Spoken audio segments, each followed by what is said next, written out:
Hello Amazon.com, it's me, Bo Shevasu. I got a versatile kettlebell right here, but my big question was, how in the world does this thing come packaged? So I actually got you two today. This is not a kettlebell, that's a corgi right there. And so from square one, let's go ahead and open this guy up. We're gonna go from here. And I was surprised that this thing actually showed up in another box as well. So sort of like a Russian nesting doll. And we're gonna open it up like this. It has some initial directions like that. And then you pull the whole thing out like so. It all comes packaged securely with some foam all around the edge. Yes, you're a sweet boy. And then of course we take it out like this.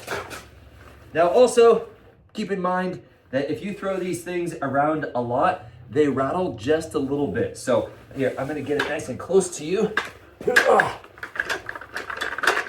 So if that bothers you, maybe get something more secure. I like these things because I'm getting basically a whole bunch of other kettlebells packed into one unit. I don't have a lot of room at my house. Like if you have got a big garage or a big gym, maybe that'll work just fine. But for these, oh man, yeah, this is gonna be phenomenal.